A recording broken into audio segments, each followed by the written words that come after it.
Au Burkina Faso, après plusieurs heures de discussion, les 350 délégués ont adopté la charte de la transition qui a été ensuite signée par le président.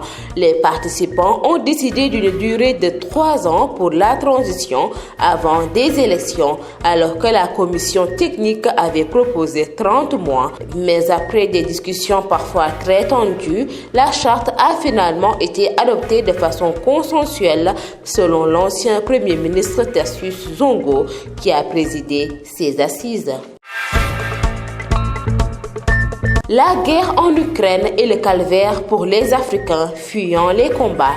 Les témoignages se multiplient montrant des gens maltraités par des agents de sécurité, notamment empêchés de prendre place dans les trains ou des bus rejoignant les frontières. D'autres Africains se voient bloqués au passage de frontières, surtout avec la Pologne. Ce lundi, l'Union africaine a décidé de réagir officiellement. Après près d'une journée de négociations à la frontière biélorusse, la discussion entre représentants russes et ukrainiens a pris fin. Les deux délégations annoncent qu'elles se rendent dans leurs capitales respectives pour consultation. Pour rappel, les demandes de l'Ukraine sont un cessez-le-feu immédiat et le retrait des troupes du territoire ukrainien. Les demandes de la Russie, elles ont été détaillées ce lundi lors d'une conversation téléphonique entre le président français Emmanuel Macron et son homologue russe Vladimir Poutine. Ce dernier a exigé la reconnaissance de la Crimée contre territoire russe.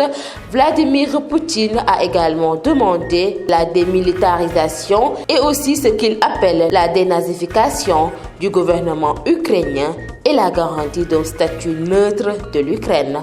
Mesdames et messieurs, c'en était tout pour l'actualité internationale. dañ koy doore ak Burkina Faso ginnaaw bañ waxtaanee ci ay waxtu yu bëri ñetti téeméer ak juróom fukk délégué yi adopté charte transition bi nga xamante ne président ba def ko signé dal dinañ fixé ci diirub ñetti atu transition ba laata ñuy amal élection si jamono joo xamante ne commission technique ba dafa proposé woon fanweeri mois transition.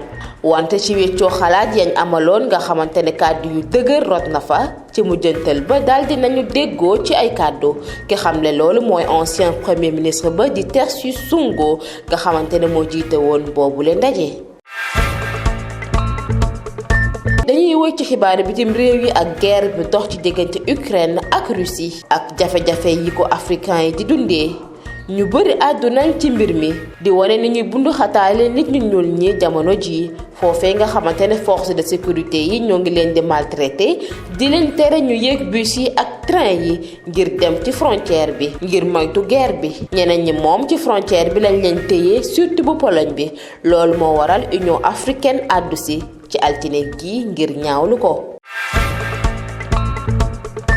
ba tey ci lu soxal guerre boobee ginnaaw benn fanu négociation ci frontière biélorusse waxtaan ba ci diggante représentant russe ak bu Ukraine daal dina jeex ñaari délégation yi daal dinañ dellu ci seeni capitale ngir amal ay consultation ci fàttali rek Ukraine li muy laaj mooy ab cessez-le-feu ak i troupes russiennes ñu génn ci territoire ukrainien bi. waa Russie moom lu ñu bëgg détaillé woon nañ ko ci jokkoo bi doxoon ci diggante président Macron ak naataangoom bi di Vladimir Poutine ci téléphone. Poutine nag li mu bëgg mooy ñu reconnaître Crimée comme territoire russe. ba tey ci ay mbébétam bokk na ci démilitarisation woote na tamit dénazification gouvernement Ukraine bi ak it ñu garantir statut neutre réewum Ukraine. mbokk yi tey lii lañ leen jàppaloon ci seeni xibaar bitim réew.